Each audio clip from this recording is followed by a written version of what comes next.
السلام عليكم ورحمة الله وبركاته. والنهاردة هنتكلم في أحسن حلقات، طبعا سلسلة حلقات الأبراج. وتكلم عن الأبراج كلها بصفة الحب، بيحب إيه أو بيكره إيه. ويلا بينا هنبدأ حلقتنا. ما تنسونيش في اللايك وسبسكرايب وكل حاجة حلوة. أنا عايز أوصل الفيديو ده لأكبر عدد ممكن.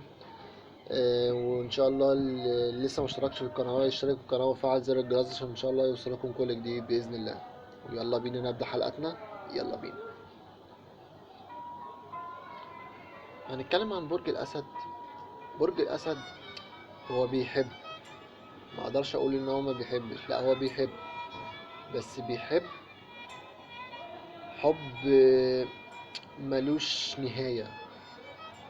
هو بيحب، بس اي شخص يخش صفه او برج الاسد هو بيحبه. برج الأسد ولا شكاك ولا بيكره ولا ليه عدو. ليه؟ برج أسد الوحيد هو اللي ملوش عدو.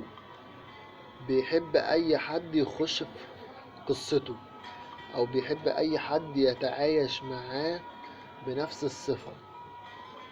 تمام؟ برج الأسد هو بيحب، لكن بيحب على الواقع. بيحب حب ملوش نهاية. مفهوش نهاية للحب ده.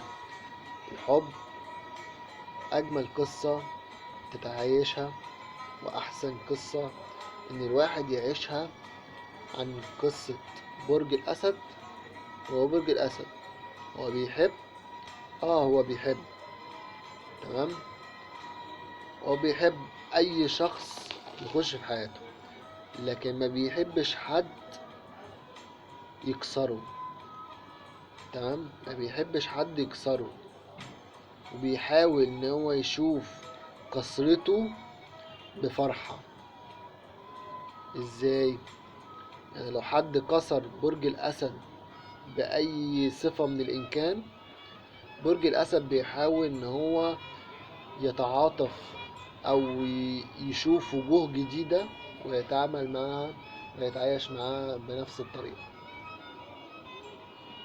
هو إنسان جميل جدا، ويتعايش مع جميع الأبراج، بالذات أبراج تانية طبعا احنا هنتكلم فيها بعد كده. ومشكلة ان برج الأسد، ان المشكلة اللي هو الحالة اللي فيه ان هو بيحب كل حاجة. كل حاجة بيتملك منها. هو بيحبها. هو بيحبها ومش عايزة تبعد عنه. مش عايزة تبعد عنه. لو بعدت عنه وحاولت تكسره بحد تاني، هو بيشوف قصته دي ضعف. ضعف مش قوة. برج الأسد بالذات بيضعف قدام حاجة زي كده. ما بيشوفش نفسه أحسن من واحد، لا، بيبان كسرته. حتى لو حد حس بيه بيحس بكسرته. والمشكلة ان برج الاسد هو ملوش نهاية، وممكن يحب شخص واتنين وتلاتة واربعة وعادي خالص. بس الشخص اللي يديله امتلاكه بيسيب معاه المفتاح. ممكن يسيب معاه المفتاح ويمضي قصته كلها معاه ويتعايش مع القصة دي. وأجمل شيء الحب.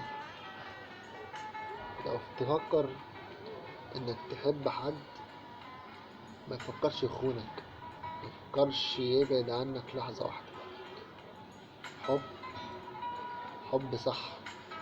برج الأسد من ضمن الأبراج الحبوبة جدا. ودي نهاية حلقتنا. وأحب أشكركم جدا إذا كنتم كملتوا الفيديو للآخر. بجد بجد انا، انتوا اللي في ظهري وانتوا اللي ساندني. بشكركم جدا بجد. ان شاء الله حابب ان انا اكمل بقية سلسلة الابراج باذن الله. لاول مرة، لو اول مرة بتتابعني ما تنسانيش في اللايك وسبسكرايب. وان شاء الله الفيديو اللي جاي